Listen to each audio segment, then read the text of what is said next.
really want to do myself justice in the last season. That's the bottom line, really. I feel like I've had some really good patches in the last 2 or 3 years, but there's been lots of stop-start, there's been lots of injuries.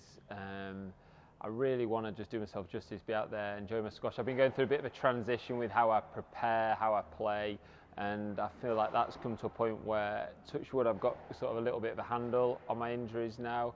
I can't train the same way I used to do, but I can be smarter with things, and hopefully that experience, that know-how is going to come back on the court, and the end result is going to be there. I can't do it as often, I know that, so I've got to pick and choose my tournaments, be clever with my schedule, and still a couple of big goals. This season's been the one that's excited me for the last 4 years, probably. The Commonwealth Games every 4 years. The Worlds in Manchester doesn't happen very often, so this season is one I've been looking forward to, and with it being my last, it sort of feels right, feels perfect, and when that finish line is sort of within touching distance, then your motivation then feels as high as ever, really. I think it's been 4 years since I had a full pre-season with injuries, so I think it will see me through a lot more than what it has done in previous years, because I was always playing a little bit catch up and trying to get my fitness as the season went on a little bit in the last couple of years. So I'm excited to start on a good note. Pre-season has always been, since I was 16 years old, like the most important period of the seasons. I used to improve in 6 weeks as much as I sort of did in the next 6 months, because you're just training like a professional for 6 weeks, and I used to love it, and sort of carried that through into my professional career, really. What I do now is slightly different than when I was younger. There's far less impact, no running at all, less plyometrics now because of my ankles. I mean, my warm up and warm down sort of collectively together are probably longer than my actual training session now. You know, it's all part of it. It seems to merge into one.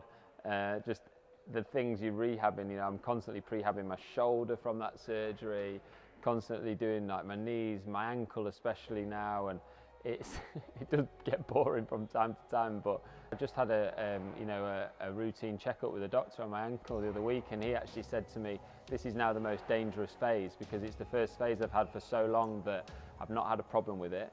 When I have a problem with it, I do all the right things all of the time, or when it's in the back of my mind, whereas sometimes then you think it's okay, that's when you're most dangerous. So I like to think I'm at my most intelligent, but sometimes you can get carried away and think you're a spring chicken again, and think you're 25 again, and then you forget. So squash has a funny way of sort of bringing you back down to earth, and I need to sort of preempt that and not get carried away. Like, you know, training sessions that I did today, for example, I can't do every single day. You know, I have to be clever about when I choose those sort of sessions, and then hopefully that'll have the end product. You have to be patient, and that'll hopefully give the end result you're after. You know, it's quite often maybe one hard day, one light day, one hard day, one light day throughout the week, or sometimes 2 hard days, 1 light day, just to make sure that I'm managing my body and I'm not pushing myself too hard and getting the light days in. Otherwise, a big danger is not having too many sort of medium days, because then you sort of end up sort of plateauing, and you know, you have to try and have those lighter days, which will then enable the next day to be really high quality, because you've sort of rested your body. So throwing those days in, that's almost the hardest thing to do, because you want to train hard. You feel guilty if you don't train hard all of the time. My dad always used to use the analogy of a water bottle. So in the summer training, you know, you're really topping that water bottle up. Those energy levels reflect that water, and they're topping, you know, full to the brim. And then a tournament will just take away some water, and then when you're in the season, you might not ever top it right up to the very top, but you've just got to put a little bit more water in that bottle and just keep topping it up, both in terms of freshness and training, because if you let it go too empty, that's when you pick up injuries, poor form, etc, etc. It used to be for squash, you know, you'd get wired up on a treadmill and you do the VO2 max tests and things like that, which were great. You'd do the 400s and you'd get fit that way, you know, work hard. And I remember it was Damon Liddell-Brown, who worked for England Squash, who was the first one who brought in sort of a lot more specific. So the ladder drills, the bungee rope, the ghosting with assisted, and everything more specific. So it wasn't just court sprints, 400s. And you know, Mark Campbell has been my latest SC coach for the last 10 years now, and he's brought it to a whole new level, you know, in terms of the specificity of the training for the sport is just like nothing else now. You know, the science behind you work to rest ratios and compared to the rallies, and you know, it's less sort of, you know, just less taken for chance. It's just all there, and it's so specific to what you want. And also the ability to think a bit outside the box. So for example, when I've had injuries but you want to still maintain your fitness or even peak for stuff, you can, you know, underwater treadmills and, you know, like ghosting in a sandpit, and, you know, all these things to take you know, like to take the weight off an ankle injury, for example, but stay fit. You know, it's fantastic now the way that technology works.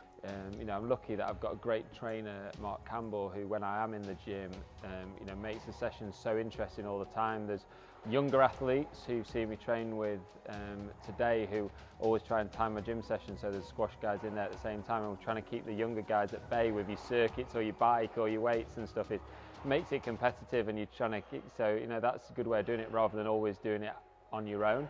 I do train more in a group now than I used to do when I was younger, because I find that motivation from sort of holding the youngsters off in the gym quite satisfying. I do like to find a balance. I don't like to train in a group 24/7. I do like to find a balance between then going away and having a one-on-one with my coach and having a solo practice on your own, and then just sometimes the satisfaction of doing a bike session when no one's watching. You get in there at 7 in the morning and it's on your own because no one else is doing it. So for me, it's individual, but you can do it with a group at the right, coming in and out of the group at the right time to suit you, and that's sort of what's worked for me. Keeping that individualistic qualities whilst using the you know, that extra push you sometimes get of training with other people at the right times. Do not follow the trail, go instead where there is no path and leave a trail. I used to see that above the weights rack in the IS gym, and it's got a picture of Chris Hoy giving the big you know, fist pump when he's won the Olympics, and I used to see that when I was doing my squats or weights or whatever, and it used to inspire me. I'd like to think that I've left some sort of trail. I've done things my way, I've done things sort of slightly differently. I've learned from a lot of people, copied a lot of ideas, had a lot of help from an amazing team, but at the end of the day, it's an individual sport, and I've done it my way. And that quote, if I could have achieved like a little bit of what that quote sort of sets out to, guess, impose, that's what I'll be like proud of that.